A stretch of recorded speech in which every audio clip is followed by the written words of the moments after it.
Vous savez que lorsqu'on ouvre un débat aussi passionnant que les avancées récentes en cancérologie, on a besoin de fermer le cercle. Et c'est la raison pour laquelle on souhaitait avoir des représentants de l'Institut Curie, après avoir le Gustave Roussy et l'HEGP et la PHP. Et on va demander à Naïk Berthaud de parler de la radiothérapie par mini-faisceau, qui est une véritable approche, puisque la radiothérapie a été l'un des premiers traitements dans le traitement des cancers. Donc là, on est en train de boucler la boucle. Merci beaucoup. Merci. Donc du coup, effectivement, je suis radiobiologiste donc du coup à l'Institut Curie dans l'équipe de Yolanda Presado, donc qui s'appelle l'équipe des nouvelles approches en radiothérapie.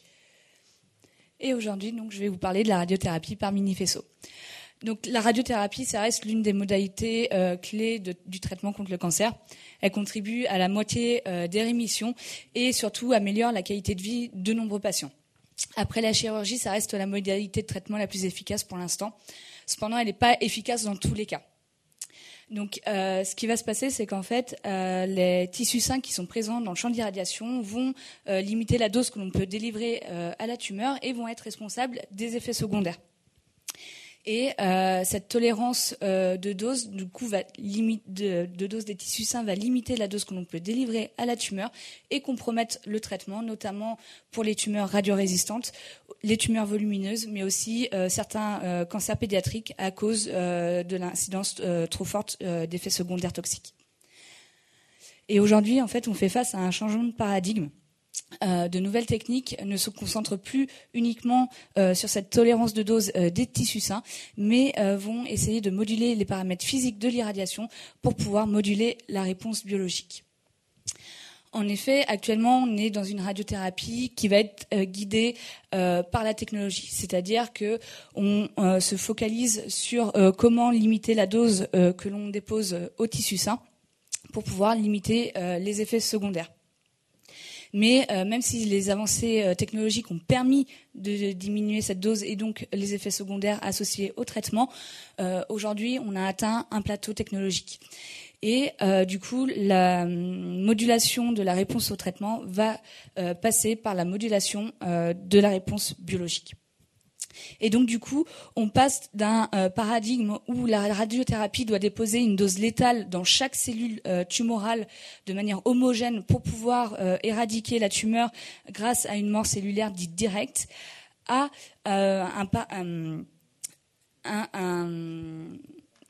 un concept où en fait l'ensemble du micro-environnement tumoral, donc que ce soit la réponse immunitaire, le micro-environnement, donc incluant également les effets vasculaires et les effets de signalisation, et également le tissu sain, vont être en fait sensibles aux paramètres physiques de l'irradiation, et du coup la tumeur va être éradiquée grâce à ce qu'on appelle des effets non ciblés, et donc une mort tumorale cellulaire dite indirecte.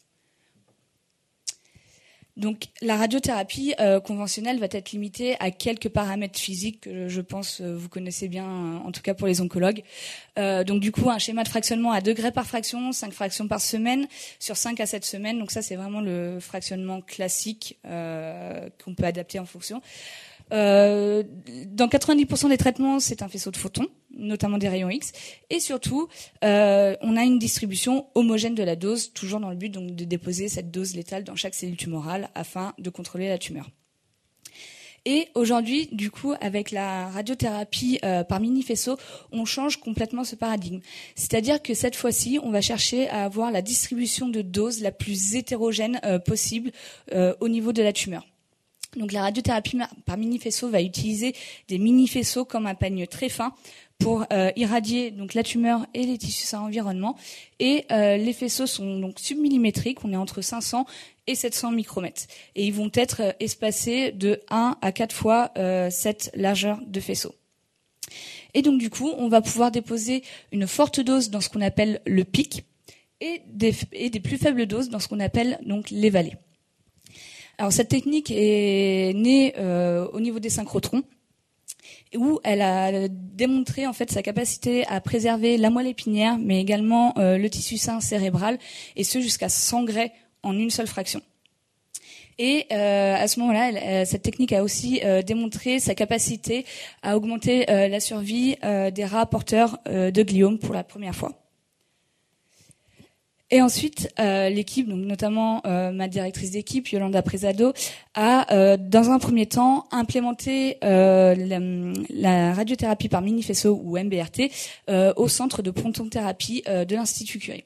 Donc ça nous permet en fait de générer des mini-faisceaux de protons à une énergie qui est cliniquement pertinente.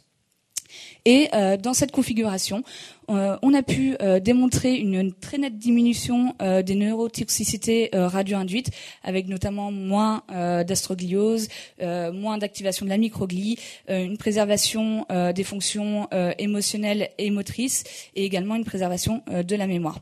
Et concernant des rats porteurs de tumeurs, dans ce setup, on a réussi à avoir jusqu'à 67% de survivants à long terme pour des rats porteurs de glioblastomes.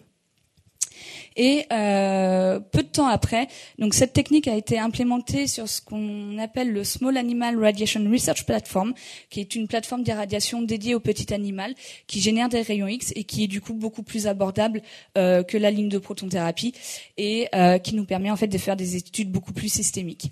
Et donc ce setup a encore une fois démontré donc la diminution des neurotoxicités radio-induites, tout en démontrant un gain de survie chez le rat porteur de glioblastome. Et aujourd'hui, donc l'année dernière, ce premier papier est sorti. Les 2 premiers patients ont été irradiés donc en MBRT. Donc le premier, c'était un carcinome à cellules de Merkel au niveau du bras gauche avec une adénopathie régionale volumineuse. Donc comme vous pouvez le voir, le patient ne pouvait plus bouger en fait son bras à cause de cette tumeur. Et le deuxième, donc c'est un carcinome épidermoïde, périauriculaire. Donc ces 2 patients ont été traités aux États-Unis, d'où la rapidité des choses. Et donc ces 2 patients ont reçu 2 fractions journalières de MBRT avec une dose pic à 1500 centigrés à 1 cm de profondeur. Et dans les 2 cas, les patients ont tout de suite, quelques jours après, vu une résolution des douleurs, une résolution des saignements. Le monsieur avec le carcinome à cellules de Merkel a rapidement regagné en mobilité. Et ces 2 patients ont fini par atteindre une réponse complète, et ce, sans effet secondaire notable. Et c'est d'ailleurs en fait dans cette configuration que nous aussi avons obtenu nos meilleurs résultats chez le rat porteur de glioblastome, en délivrant donc des mini-faisceaux de protons en 2 fractions de 20 Gray. Donc qui ont une biological équivalent dose qui est à peu près la même à 120 Gray, permet en fait d'obtenir 83% de survivants à long terme, et ce donc avec une absence de cellules tumorales à l'histologie et très très peu de lésions. C'est le groupe avec par exemple aucune nécrose cérébrale après irradiation. Et ça, du coup, donc c'est le meilleur résultat jamais obtenu en utilisant exclusivement la radiothérapie chez les rongeurs porteurs de glioblastome. Et la proton mini-beam ou la PMBRT, du coup, est également une alternative extrêmement prometteuse pour les cas de réirradiation. Donc ça, c'est l'une de nos toutes dernières études qui vient d'être publiée.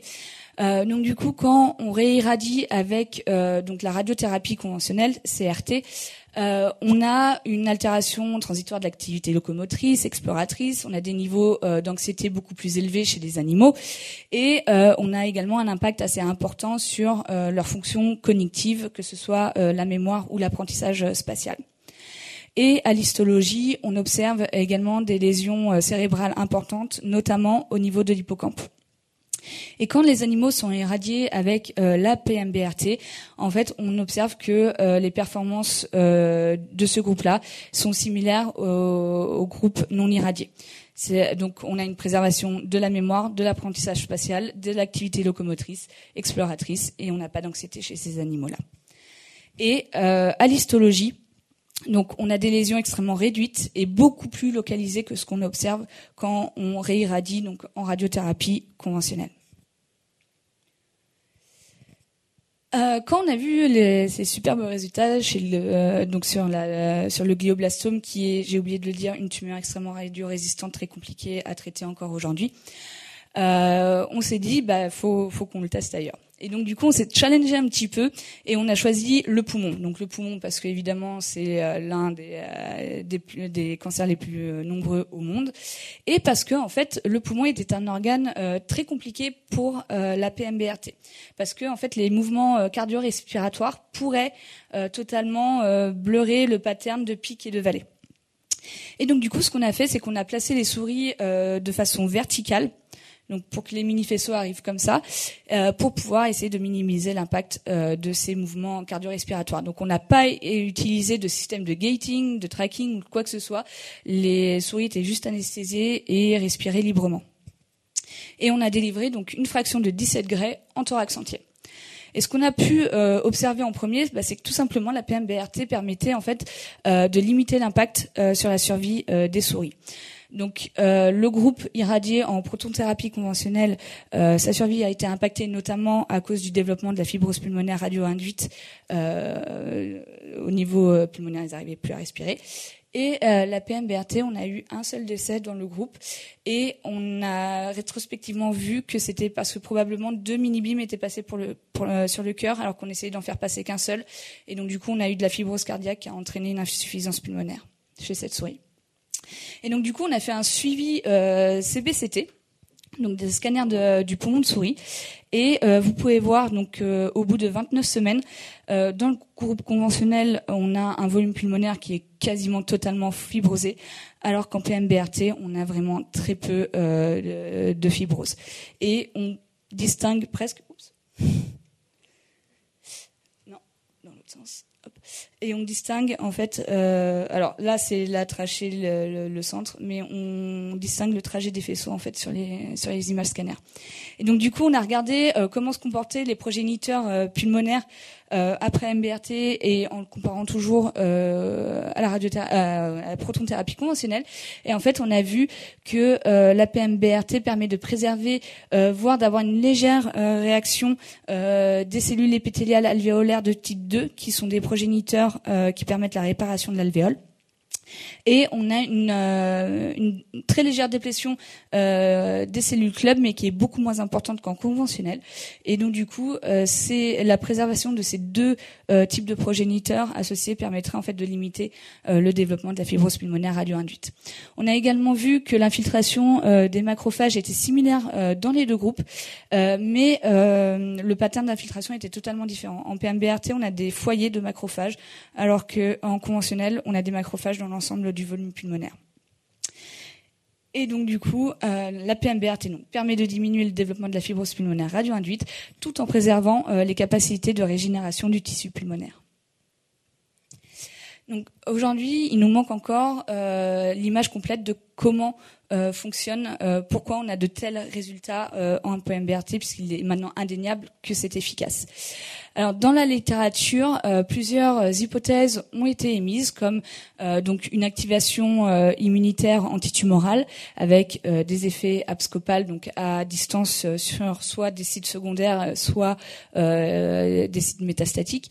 On va aussi avoir des effets vasculaires différentiels entre le tissu sain et la tumeur.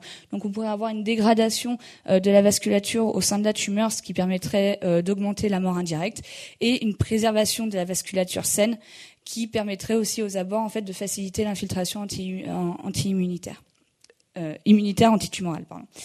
Et il y a également ce qu'on appelle les effets bystander, qui sont en fait des effets de signalisation cellulaire, où des cellules qui sont par exemple dans la vallée, qui ont reçu une faible dose, vont pouvoir envoyer des signaux de survie dans les cellules saines qui ont reçu une plus forte dose, ou dans la tumeur, voilà, des effets de signalisation paracrine, tout ça.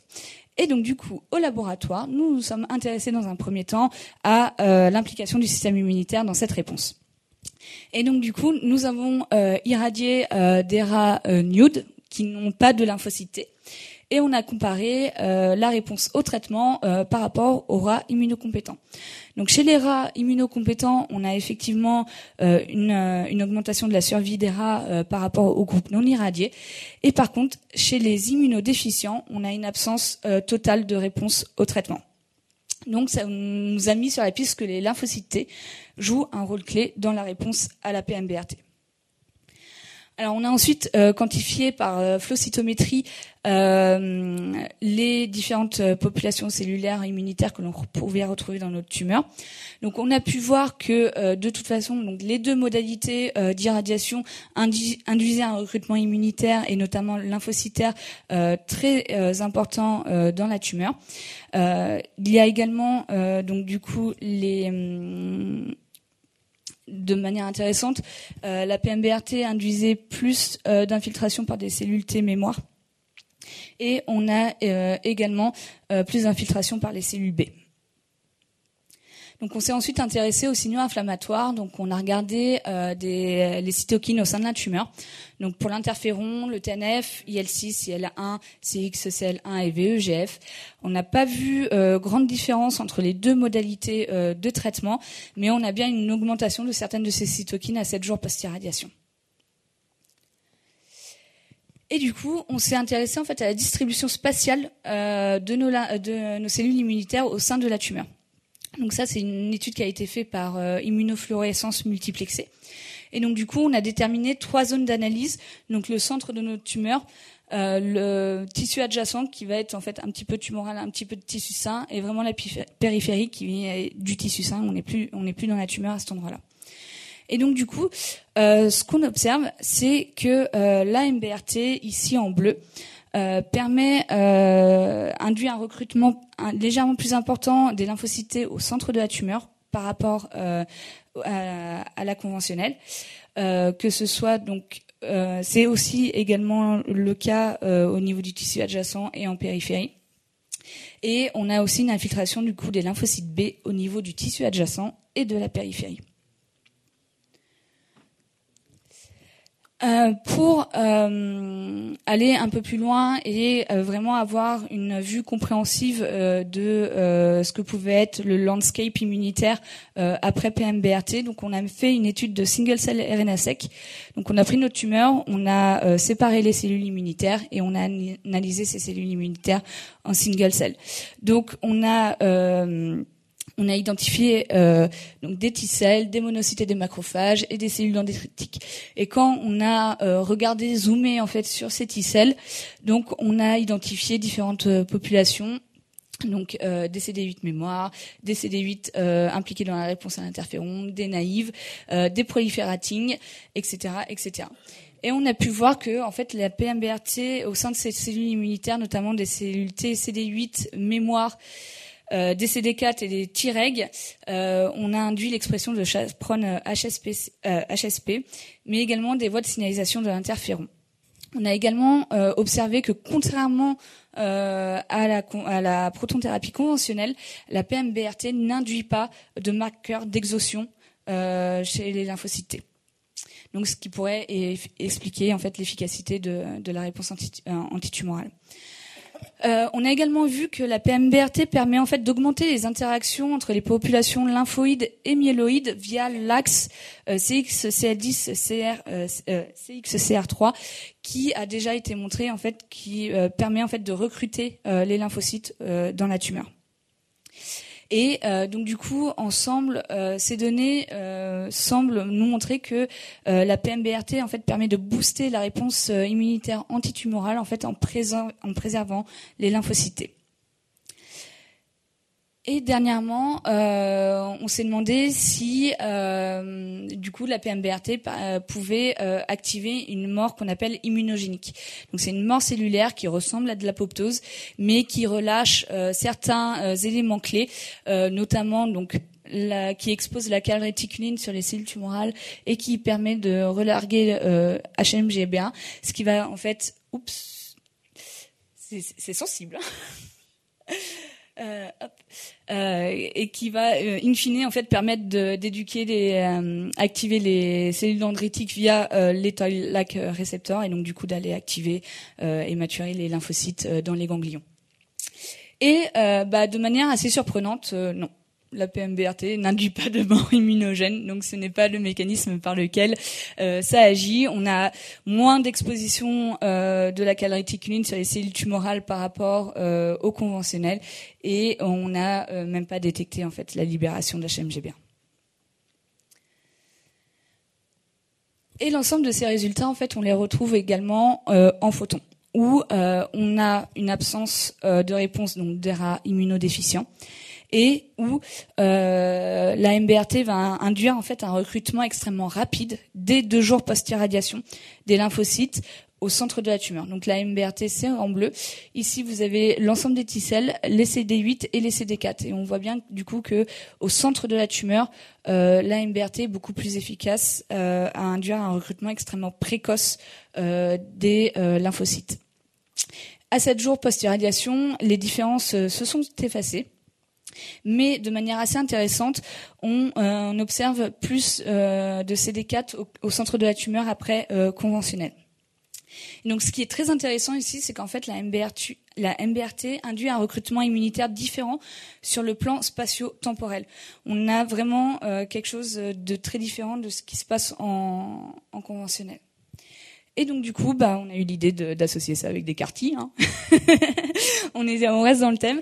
Dans notre étude, donc les CAR-T ont effectivement permis de ralentir la croissance tumorale. La MBRT a permis d'augmenter l'efficacité des CAR-T. Alors on n'est pas encore, c'est vraiment une étude pilote, on n'a pas encore les paramètres optimaux, mais on voit sur cette courbe-là que effectivement l'association de la MBRT avec une injection à 5 millions de CAR-T permet d'augmenter la survie des animaux. Alors que ici en rouge, le conventionnel n'est pas du tout efficace. On cherche également, donc tout à l'heure je vous ai parlé de dose vallée et de dose pic, mais il y a d'autres paramètres physiques en radiothérapie par mini-faisceau, par exemple donc la largeur du faisceau, mais également son espacement. Et donc du coup on est en train de chercher également quel serait le paramètre qui nous permettrait de prédire le mieux aussi la réponse et qui pourrait devenir du coup le paramètre avec lequel on pourrait prescrire la dose plus facilement. Et du coup, on a vu dans cette étude que la dose vallée est le paramètre qui corrèle le plus en fait avec l'allongement de la survie après MBRT. Et donc du coup, on a designé 2 collimateurs différents. Donc un avec un espacement de 2,8 qui a été utilisé donc dans les études précédentes, et un avec un espacement entre les faisceaux de 2 mm. Et ce qu'on a observé, c'est qu'en fait, donc, on retrouve notre augmentation de la survie après MBRT, mais il n'y a pas de différence significative entre nos 2 configurations. Mais pourtant, on a plus de survivants à long terme, donc avec un espacement de 2,8 mm plutôt que 2 mm. Et toujours, pour chercher d'où venait cette différence, donc on a reanalysé par cytométrie en flux à 7 jours post-MBRT les populations immunitaires que l'on retrouve dans la tumeur. Et on retrouve donc à chaque fois l'augmentation donc des T-cells et de manière très intéressante en fait. Et on a également donc la mise en place d'une mémoire antigénique donc avec une infiltration des CD8 mémoire. Mais ce qui était très intéressant, c'est qu'en fait, quand l'espace entre les faisceaux est réduit, on augmente l'infiltration des CD4 Treg et des monocytes CD43+ dans la tumeur. Et ça, en fait, ça nous donne en fait un environnement qui est beaucoup plus immunosuppressif. Et donc, du coup, qui pourrait expliquer qu'on ait beaucoup moins de survivants à long terme dans cette configuration-là.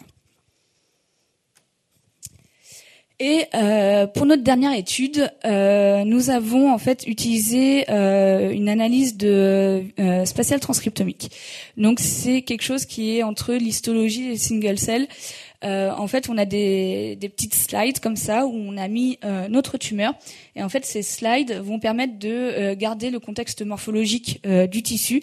Et chaque petit spot va permettre en fait de capturer l'ARN qui est exprimé dans les cellules qui sont présentes dans le spot. Et donc du coup, on va pouvoir analyser l'expression génique tout en gardant ce contexte morphologique. Et donc comme d'hab, on a comparé ça avec la réponse au conventionnel. Et donc là, en fait, on va essayer de comprendre la réponse de la tumeur et des tissus sains à la MBRT au niveau moléculaire. Et ce qu'on a observé, c'est qu'en fait, on a vraiment une réponse moléculaire distincte qui est déclenchée par la MBRT dans les tissus sains, donc dans les populations d'astrocytes, d'oligodendrocytes, de neurones et la microglie. Et ce qu'on a vu, c'est qu'on a une préservation, une activation des processus de différenciation cellulaire après MBRT, mais on a également une activation des signalisations Wnt ou BMP, ou encore la signalisation TGF-bêta. On a également beaucoup de signalisation via les récepteurs couplés aux protéines G, et on a aussi une modulation de l'adhérence cellulaire et de l'intégrité tissulaire. Et donc l'ensemble de ces processus biologiques sont susceptibles en fait de jouer un rôle essentiel dans la préservation des tissus sains qu'on observe après MBRT. Et du coup, on commence à explorer toutes ces pistes-là.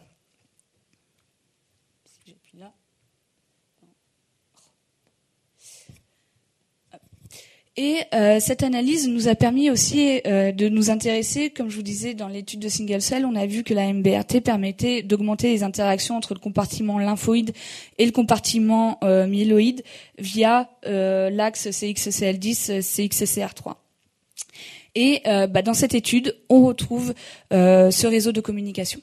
C'est-à-dire qu'en fait, la MBRT permet de préserver le réseau de communication CXCL, qui est totalement interrompu dans les cellules tumorales en fait après radiothérapie conventionnelle. Donc le ligand, la paire ligand-récepteur principal après MBRT, c'est le CXCL10, CXCR3. Et donc, comme je le disais tout à l'heure, elles sont connues pour entraîner le recrutement des cellules T effectrices et mémoire.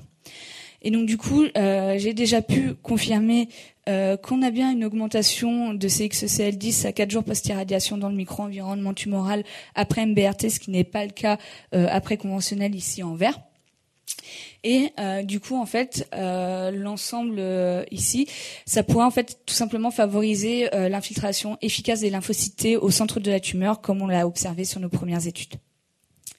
Et donc ici, on touche du doigt en fait la confirmation de l'effet immunomodulateur de la MBRT, et ça met aussi en lumière en fait l'importance de la mort cellulaire indirecte dans la réponse aux nouvelles approches, parce que c'est quelque chose qu'on ne voit pas que en MBRT, mais ça pourrait être aussi en radiothérapie flash, si jamais vous en avez entendu parler.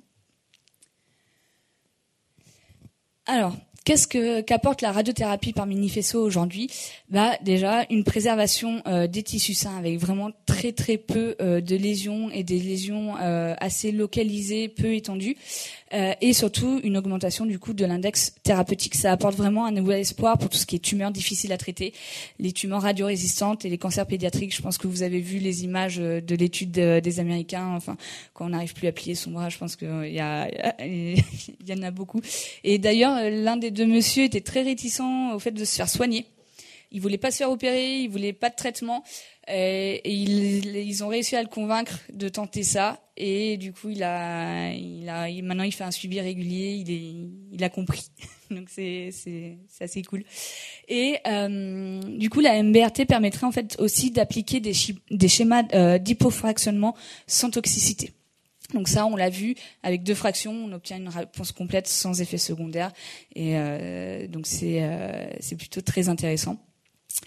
Donc on a une efficacité du traitement pour les tumeurs de stade avancé et volumineuses, et ça pourrait permettre de développer des protocoles de réirradiation beaucoup moins toxiques.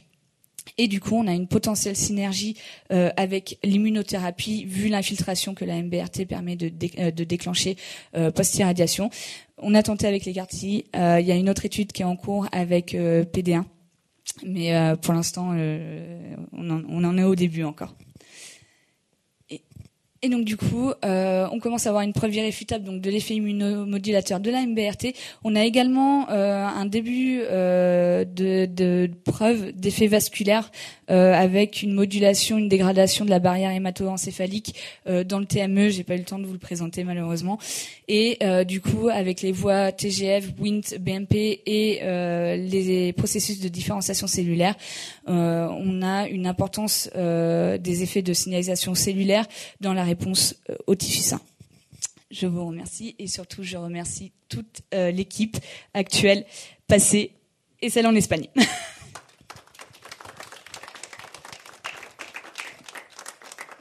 Je ne regrette pas un instant d'avoir bouclé le cercle parce que vous avez été absolument passionnante.